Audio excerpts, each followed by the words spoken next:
All right, we are looking at the midterm elections this morning. Georgia gubernatorial candidate Stacey Abrams conceding the race to incumbent Brian Kemp. Kemp had this to say following that victory. I can't tell you how honored I am to be your governor for the next 4 years. Tonight, hard-working Georgians from all walks of life spoke with a clear voice. They know which direction they want their state to go, and it is forward. They want this team to keep putting them first, and that's exactly what we're going to do. Joining us right now is former Georgia Congressman Doug Collins. Doug, great to see you. Thank you so much for being here. First, give us your reaction to the gubernatorial race. That was not a surprise. Brian Kemp had been pulling away in that race for a while. You had Stacey Abrams. The good thing about it, though, that I think from a perspective of most of us following politics, Beto O'Rourke and Stacey Abrams can now go form their own super ticket somewhere else, just hopefully stay out of Georgia and Texas. So you think this is the end of Stacey Abrams' political career? No, it is in Georgia, though. It's 2 statewide losses. In statewide losses, I mean, it's just hard to come back unless it's, down the line and some reason to come back. I'm not sure that you find that. Her national appeal now, we'll see what happens. But if you can't win your own state and you lose it badly, we'll see how that comes up. So where's the Senate race going? Right now to a runoff. And that's the hope at this point from a Republican perspective. You've got to be hoping that Walker holds Warnock under that 50.1%. The concern is, and we've been looking at the numbers all morning, there's still enough numbers out there that if it pushes a couple of counties, Fulton, I know several, Cobb, has still had enough votes to push him Warnock to right at 50.1. And that's it just shows that in Georgia last night, people were actually making you call it informed picks. I mean, because you could see differences in how the vote went. I mean, Kemp leading at 2.1 million. You saw even a lieutenant governor's race in which there was a little bit of was lower than Kemp. And then you had Walker, who was considerably lower. So people were actually making a choice in these races. Mark, jump in. Go ahead. What's most important to you? Well, yeah. So what do you think really made the difference here? Was it the abortion story on him? Why is it that Warnock who was not a particularly successful senator and followed pretty much the Democratic line?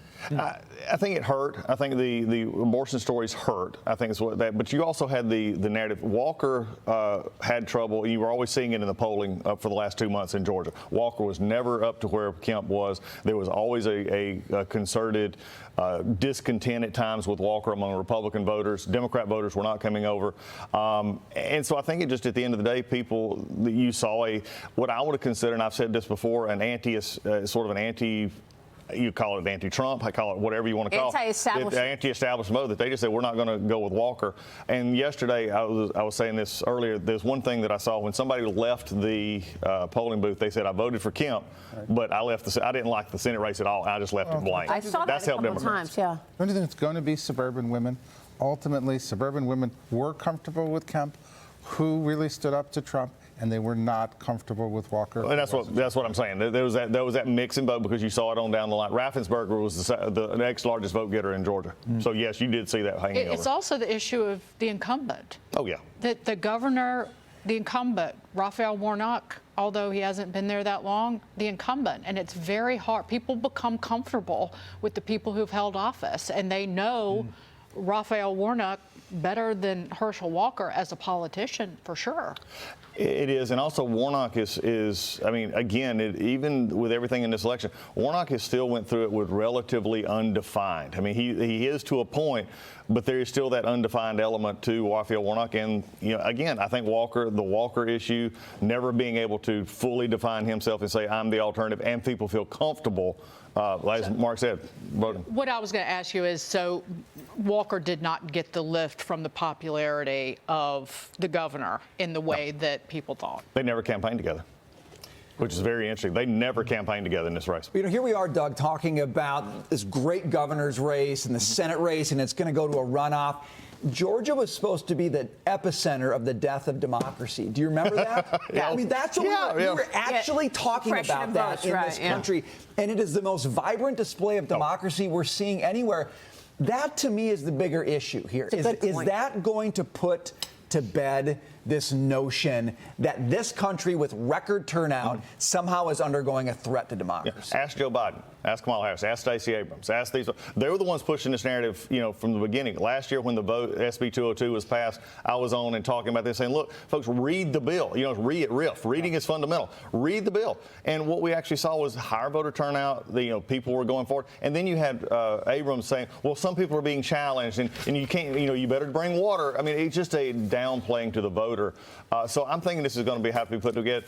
But look at it. We implemented voter ID. The big thing, you can't have voter ID. We did almost a decade ago, and minority percentage upticked over double digits over the past decade. I mean, it's just not there. It's a narrative that doesn't work. You would point to Georgia and say, this is the example of success. Yes. This is voting done right, and yet you still had people saying it is the problem child. Yeah, how about those woke corporations as well? Oh, exactly. Who said? Well, the other thing is we started putting implemented plans. I've made this analogy before. Florida in 2000 was absolutely the dumpster fire of elections. In 2000, 2004 but they began over the decade to start putting implemented place to get votes counted early, to make sure their integrity was there. You're now calling Florida by 8:30. Georgia did some of the same things, and notice last night it really threw a lot of the politicians and pundits off last night because Fulton, DeKalb, and all these early votes were in by 9 o'clock. It's like, wait, hang on, you can actually do this. You do have one job. It's amazing. Doug, real quick, I'm sorry. What kind of challenges does a narrower majority in the House mean for Kevin McCarthy? It's going to be a job. I mean, the House majority now being smaller. I was saying 225 to 235. It looks like 225 may be optimistic. I mean, it's going to be right in there. But think about it. That means that you've got 9 people that can stop anything in the House. Because the cloture vote and everything in the Senate has always been one thing. But House is majority rule. If you can get 218, you can pass anything. And Pelosi's proved that.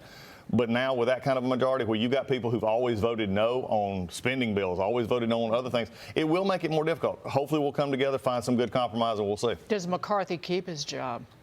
At this point, I would say yes, but sometimes coming out of elections like this, there'll be some discussion about, is this time for a change? We didn't do, when you build expectations up, I mean, I heard expectations in the last 48 hours of 240, 245.